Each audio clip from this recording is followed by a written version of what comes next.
I love when I'm doing my basketball tricks, just listening to what people say. I thought I heard someone say, I could do that. Was that you?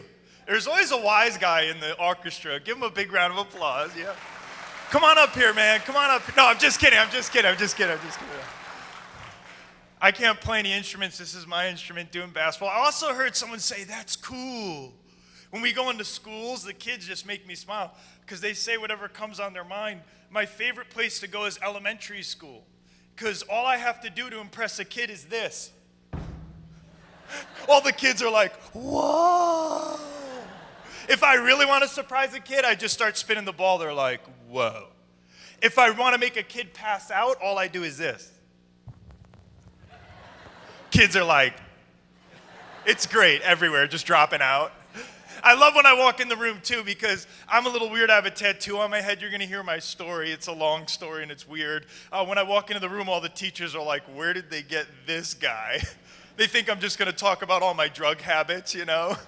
That's part of my story. I've never been a part of drugs, but I deal with pain every day of my life. Sometimes I'm asked to go speak places. I just sit in the front row and I cry because every day is a struggle for me. And I'm just so thankful to be in God's house this morning. I love to joke around. I love to have fun with people. When I get up on stage, I have an energy about me, and my wife always, it's hard for her to come to events with me because after every single event, she says, oh, that's the guy I fell in love with.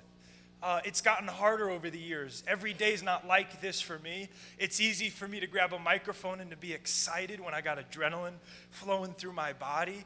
But every day walking and standing takes a lot of strength from me. And part of my journey, part of my struggle is that it doesn't really show unless I talk about it. So to this morning, I'm not going to be long, but I do want to talk and share with you what I hid for years. When I walk into a school assembly, that's my heart. Part of the reason I cry when I go to events is I just can't shake some of the kids I've met. I can't shake them off me just because I'm in church on Sunday morning. When I get into Tennessee especially, it's really hard for me to control my emotions because I don't know if any of you have this same thing going on inside of your mind, but I have like this fun part of my mind that's kind of like a world famous DJ. You know, like with his own turntables. There's like a version of me with a flat brim hat turned slightly sideways. You know those sunglasses that are just the slats that aren't really glass, but you can, I have like a big chain that has a clock on it. Like there's different, don't act like you don't have your version of you, okay? Yours isn't as stupid as mine, so you're looking at me like, what? But some of you dream of like, you know, the cowboy you. Okay, or whatever, Aaron, I don't know, the ballet, you know, whatever it is that whatever it is that you, by the way, he's single, whatever it is, if you're interested and you're a Christian woman, but whatever it is you love to do, there's like a version of you. And my dream when I was younger was to be a break dancer. And I met a professional break dancer, and he started showing me things to do to try to learn how to break dance. And I realized this is way too hard. This guy's too strong. He started showing me how to do push-ups with one arm and stuff. And he's like, if you want to be as good as me, you got to do this stuff. And I'm like, I'll just pretend to be you in my mind. Some of you, be honest, raise your hand if you've ever wanted to be a break dancer. All the liars, keep your hands down. Everyone here wishes they could do the robot. You try in the shower, it doesn't work, right? Some of you wish you were rappers. Some of you hate rap and you're country singers, okay? Some of you are poets. There's like all these different things going on inside of your mind. And in my mind, I am, there's an echo when I say it. I'm a world famous DJ. Give me a big round of applause. Yeah, because everybody's always looking at someone else and they want to be like them, right? Like, oh, that's cool, doing basketball tricks, getting to travel around the world and share your story, but no one knows how it feels. Well, maybe you do. To feel like you just don't have the strength to do what's in front of you. But God's asking you to do it, and you actually are really contemplating saying no to God because it's so hard.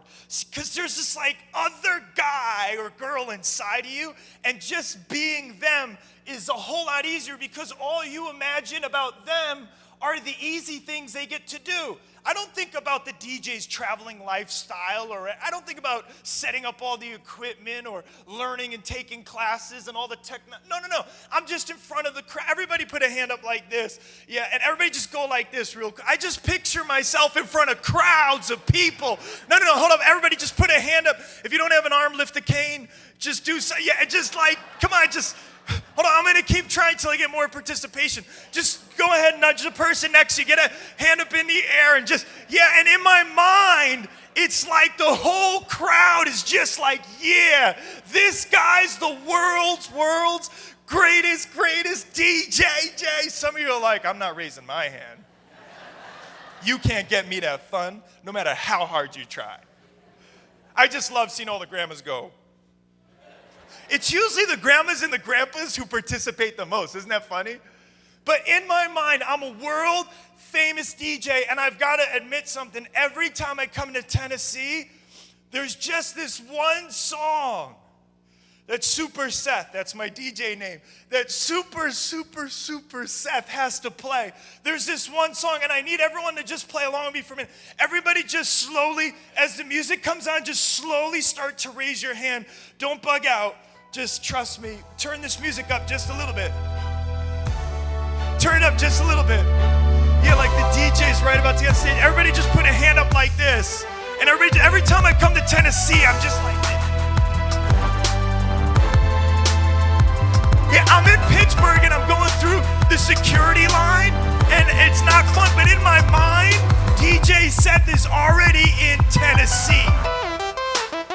Yep, and then when we get picked up, Fernando picks me up with his red rims on his car. Everybody go like this. Yeah, Fernando just sits in the back, like he lowers his seat till he's looking out the back window. And he's like this. You wouldn't even know he's a Christian. Yep, and you know what? The reason why I think about this music, this song I work out to with my legs, even though it hurts, because I want to be strong enough to go into schools and to stand and to speak God's word. And I have to have this anthem. Like God's given you an imagination. For me, it's a DJ that gets me fired up. And I start hearing music and I think about Fields of Faith with Robert Greene. Can we give Robert Greene a big round of applause? And FCA.org. Yeah, and I start thinking about Winterfest with Gary Lewis. Give Gary Lewis a big round of applause. I think about just my good friend Rob Bailey and how much I love him and all he's doing for kids. I think about Jared and his beard. And you know what? I got this like thing inside of me. See, I had to learn how to stand after my last surgery. And my wife's really smart. By the way, I've been married for 10 years to a beautiful girl named Sarah. I just said I've been married 10 years. You better clap louder than that. Some of you are like, yeah, you deserve it. Yeah, I've been married 10 years. I have a little girl named Jade. She's 8 years old. Everybody say, "Aww." Some of the guys are like, "Oh, when do we eat?" Yeah, and you know, for me, when I look at them, I've got different music that plays. Like when I look at my daughter, I think about this song. And how when I'm home, we have Bible studies every night. She's got this really cool comic book Bible that I think they should use in colleges when they teach Bible because it's so cool. My wife and I look at these pictures and read these stories, and the guy who published it, he wrote it, whatever, he's a genius. And every night, wow, you were wrecking me this morning, man.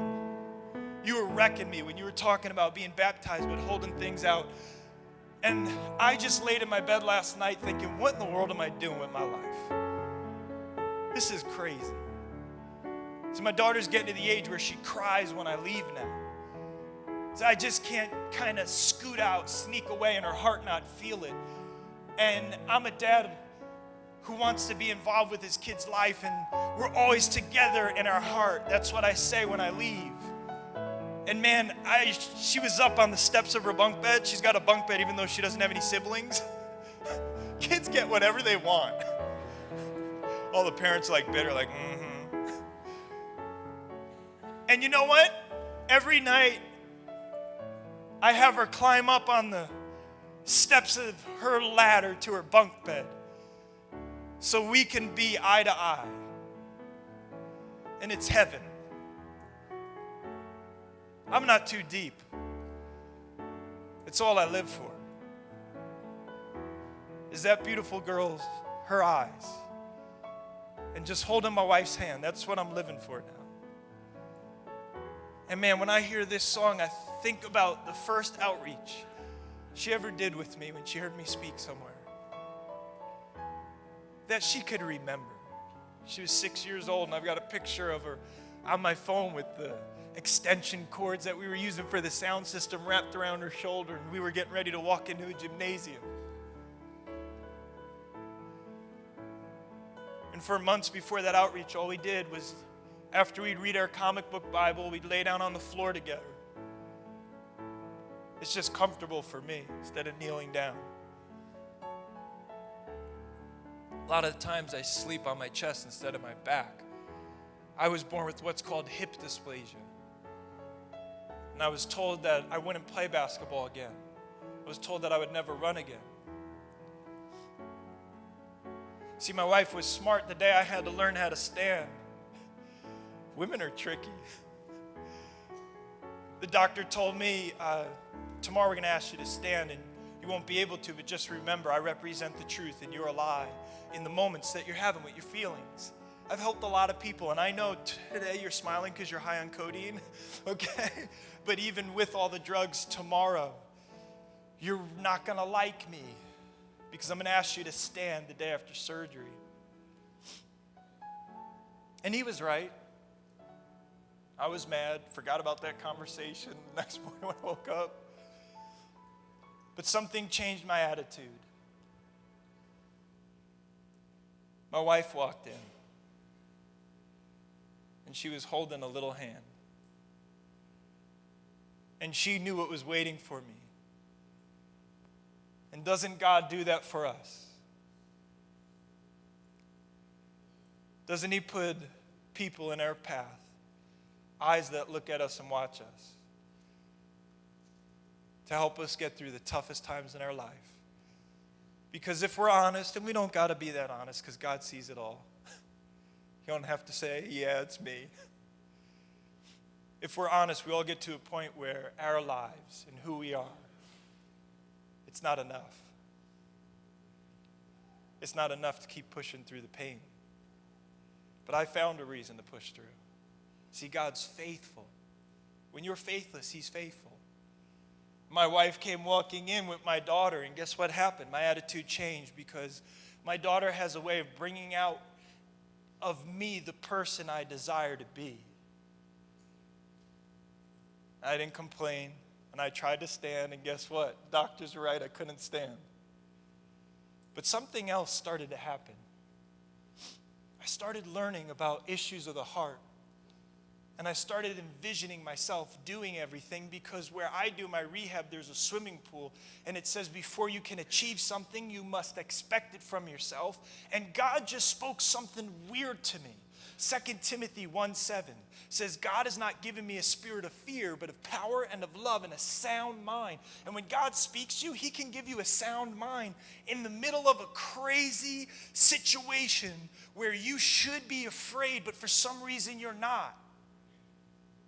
I started to expect something, and God taught me an exercise. And now I use it all the time because learning how to stand again, 3 days later, you're going to have to learn how to walk.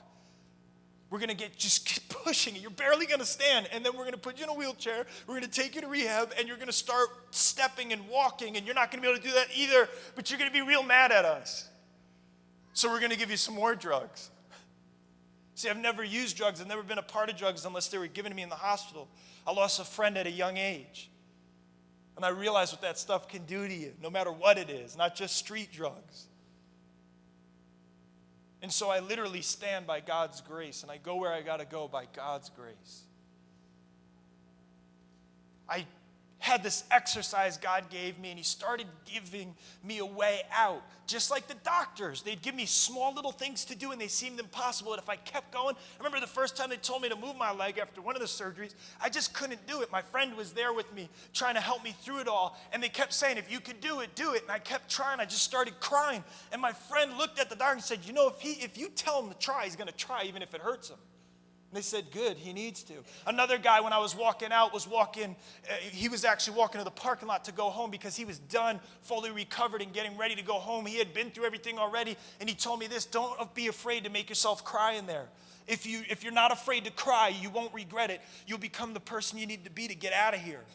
And so I started trying to figure out, how am I going to do this? Because I got all these eyes watching me and all these people watching me, but I'm not strong enough to do this. And God gave me an exercise, and I want to pass it on to you this morning. Because it was said perfectly. God, this morning, it was through every song, it was in all the dramas. God sees the heart. That's why we go to public schools. Because God's not so concerned about what we say, but who we are. And God gave me this exercise. I want to pass it on to you. He started teaching me to envision myself as my heart.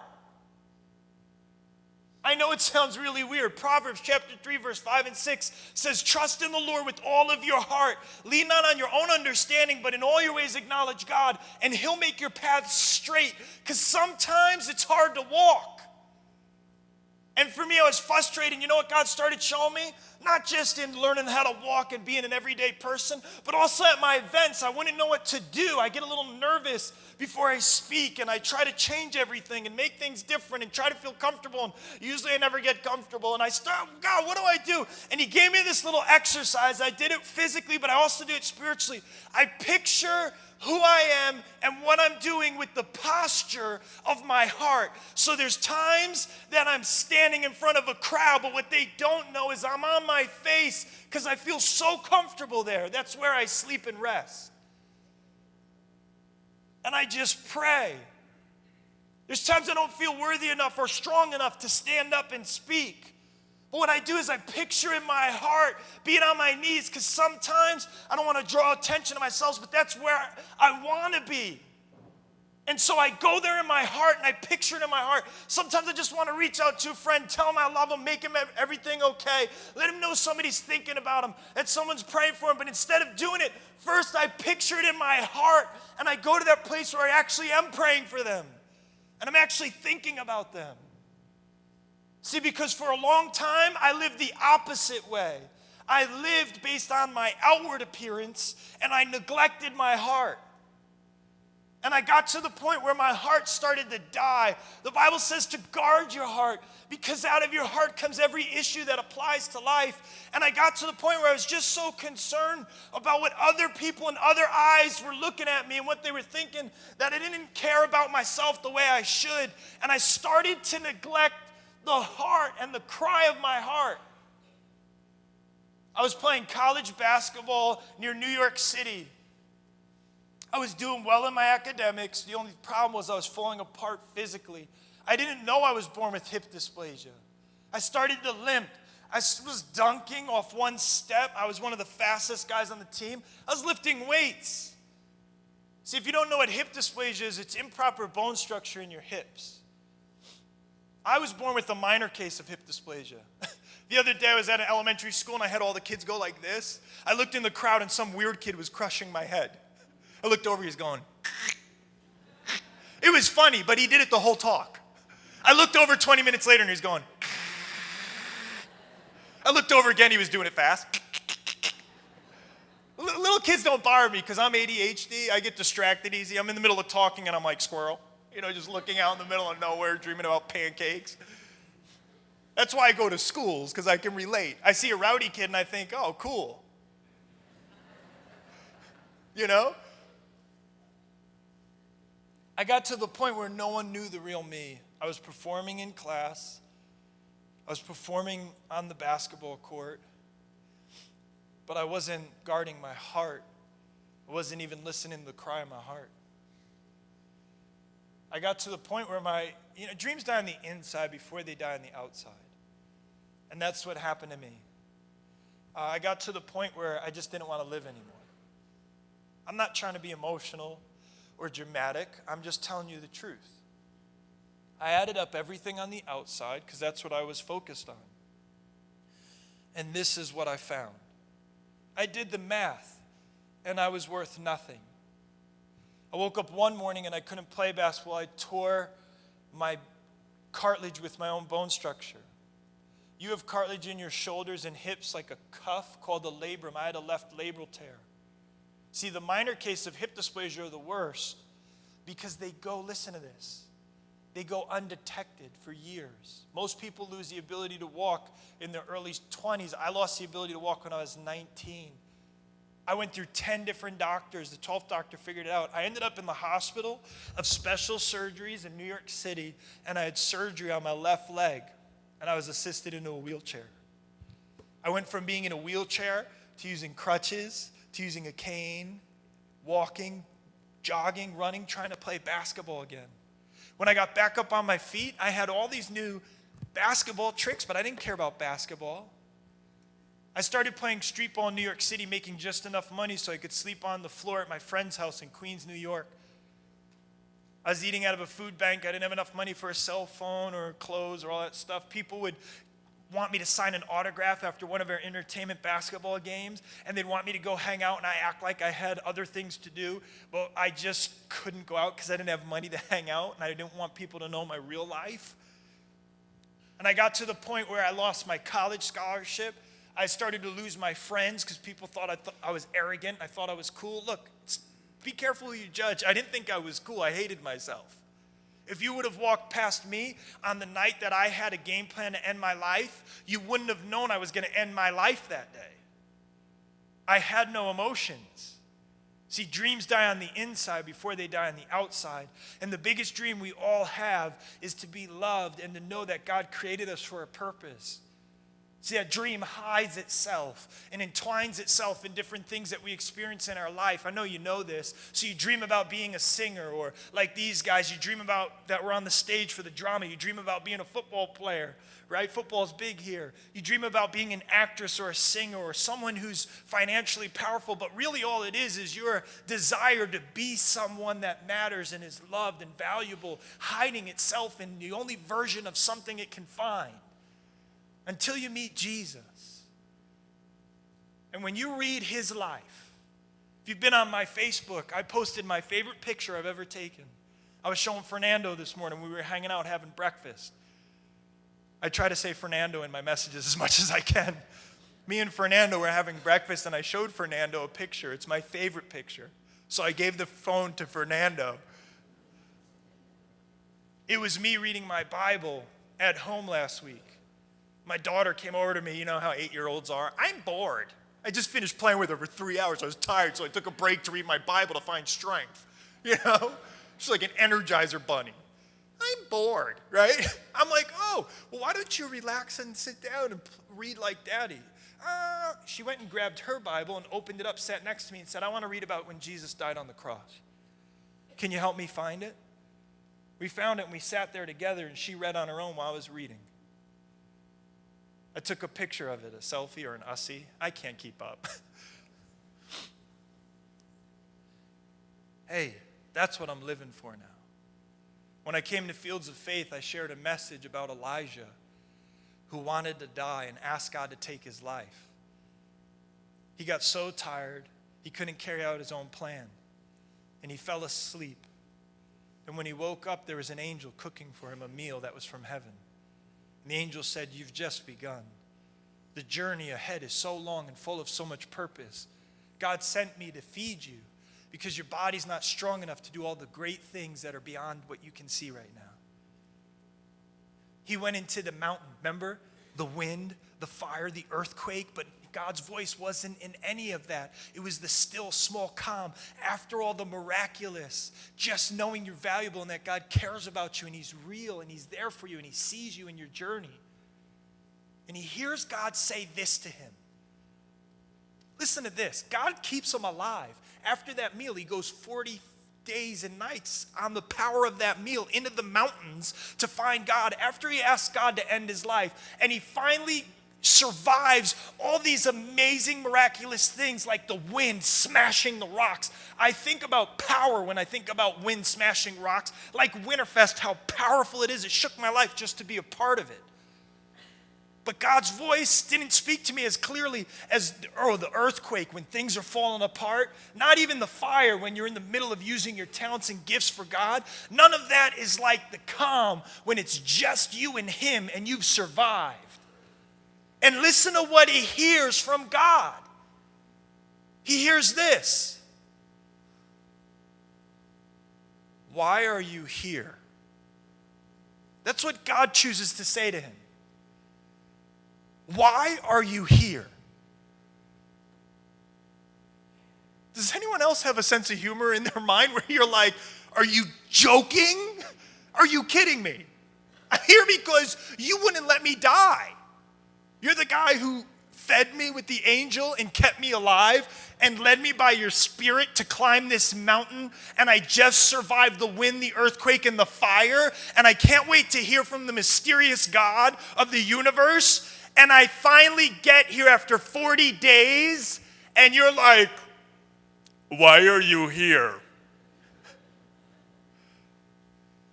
Isn't it funny how we play God to be the dummy in our minds? But he's tricking you the whole time, like when he looks over at Philip and he says, how are we going to feed all these multitudes? How are we going to feed all these people? Whatever. And he knows the story's already been written. A miracle's going to happen. Philip's the same guy who leaves the revival and runs out to the desert because he's not afraid to go on his own, because he knows what God can do and how he can provide. He's the same God that asks as Elijah, why are you even here?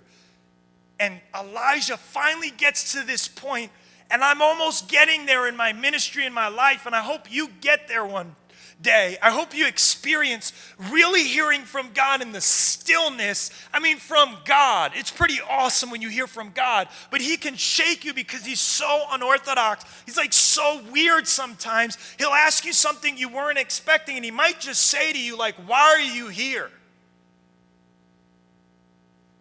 And Elijah finally gets to the point where he's got so much like gusto, whatever. He's got so much like, a football player, like, ugh, right? He just got pushed to the point where the coach is in his face and he doesn't care if he gets kicked off the team now. And he finally just kind of looks God eye to eye, I guess. I don't know, just attitude-wise. And he says, I'm here because of you. I've been zealous for you. You're the problem. And then God goes like this. Good. Just wanted to make sure you didn't forget why you're here. Because now we can keep going further on the journey. Because you forgot that I'm the one who can keep you alive even when you want to die. I just wanted to make sure your foundation's right. See, you thought it was a dumb question. It's actually the most important question. That's why I asked it to you. Why are you even here? Because you wouldn't have the attitude you have if your priorities were right. And boy, was my attitude bad and wrong. See, I grew up in church. I knew all about God, and I had Bible verses memorized. I can go spit them all out if you want. But they weren't in my heart. God starts to talk to him again like a friend and tells him everything that's next in his ministry. And guess what was next? People. He had names and faces. He had eyes that were going to watch him. There was a purpose and a reason for him to stay alive. He comes down off that mountain and he's a different kind of Elijah with a different kind of fire. It's not about what people see in the show he puts on. His fire was for the next generation. And that they would hopefully know the calling that was on their life. He found a reason to live the second chapter of his life. That's what my daughter did for me. See, if you would have crossed paths with me on that night, like when we walk into schools during the day, I try not to judge kids based on how they look or what their attitudes are like. Because if you would have crossed paths with me, you would have thought, oh, he thinks he's cool. He's got a limp because he's trying to be like Vanilla Ice. But I hated myself. And I was actually on my way to my friend's room to end my life. I went back to my friend's room and I packed some of my stuff. I didn't have much. It didn't take long. I had a gym bag. I fell asleep on the floor. I didn't end my life that night. I woke up the next morning. Universal Studios was shooting a movie about basketball. What I didn't know is everything I had been through and all the basketball tricks that I'm going to do for you in closing, everything that I learned when I thought my life was falling apart, God used to put my life together. I didn't know I fit the description of the lead role in the movie. It was the same line producer from 8 Mile. It was Malcolm Lee, Spike Lee's cousin. Jamie Foxx, Kobe Bryant, all of these basketball players. Everybody from New York City. It was in Harlem, New York, a place called Basketball City. I walked into the tryout the next day. I wanted to end my life, and I didn't know the night I wanted to end it was the second night of a 3-day tryout for a movie where I fit the description of the lead role. See, that's what we do when we go into schools. We believe that God wouldn't send us there unless it's the second night, and there's a kid that doesn't realize that there's been something written about him, that he is a star in God's eyes, and there is a purpose and a reason for his struggle. I woke up the next morning a movie star. I won the lead role in the movie. The movie's not out yet. The name of it's Rucker, R-U-C-K-E-R. It's in pre-production. It's in turnaround. From the movie, I was recommended to the Globetrotters. I played Curly Neal's position. I was given a star position my rookie year. I toured all over the world. I was on ESPN, BET, VH1, all that stuff, newspapers, magazines, radio. No one knows my name or recognizes me when I go places because I'm only known with a lot of street ball players in New York because I'm the guy who never lived out his career. And you know what God did with that? Is he gave me a platform to share Jesus and love with other guys who are super competitive because they knew back then I could struggle to walk. So they weren't competitive with me because I was never going to take anything from them. So guys who wouldn't talk to anyone else would talk to me. And I would share my hope that I have and my strength that I have. I played with the Globetrotters. We were across seas in France. I had to see doctors. The doctors walked out with the x-rays. They said, you have what's called hip dysplasia. You have to have both your hips replaced. I stopped playing basketball. I met my wife. 2 years after we were married, my daughter was born. I started learning how to stand, how to walk. I was told that I wouldn't be able to run. But I walked 1 mile. I'm almost done, but just don't lose me for a minute. I walked 1 mile because I used to run 3 every day. My goal was to walk 3. I walked 3 every day, except for Sundays. Then I started telling my doctor what I was doing. He said, you still shouldn't run because of all the years of compensating. Things are beat up in your body and it's going to hurt. I did a 5-mile walk. I started doing prayer walks, listening to my Bible. I started speaking, getting the opportunity to talk about the achievements in my body and what I was doing. Kids started emailing me about wanting to end their lives and give up, and I didn't have the money to change their life. So I asked God, what can I do? And he told me, you can walk and you can pray. And I told kids, look at my Facebook because I'm going to dedicate my walks to you. And tomorrow when I wake up, no matter how I feel, I hope you're waking up too. I want you to look at my Facebook all day long because for Nikki in Pennsylvania, for Alex in Australia, for Big D in Africa, I'm walking, Chris in Ohio, I'm walking 10 miles. And I'm going to pray that whole time for you. And I'm going to post pictures and post your name and pray for you. I ended up doing a 20-mile walk. I went back to my doctor. He had tears running down his face last summer, August 28th. He pulled in everyone on staff at the hospital and wanted to hear what I was doing. He said, this is what happens when you believe in someone. I said, well, give me the chance to run then if you believe in me, because that's what I want to do in my heart. I keep picturing it over and over again. See, I'm living based on the posture of my heart, not my body. And in my heart, I'm running.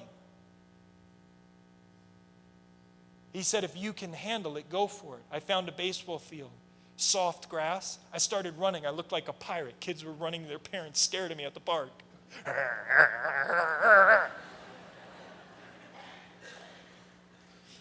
It felt great, though, in my mind, in my heart.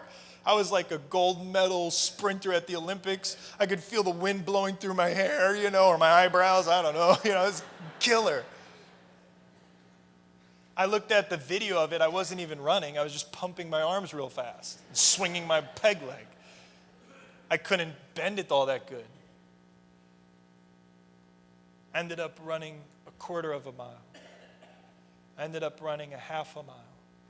I ended up doing a mile, 3 miles. I just finished 6 miles. My heart's already running a marathon for kids with hip dysplasia. That's where I am in my heart. I don't know where you are. I hope you take your eyes off the things that are on the outside and put them on the places where God sees you, which is of the heart.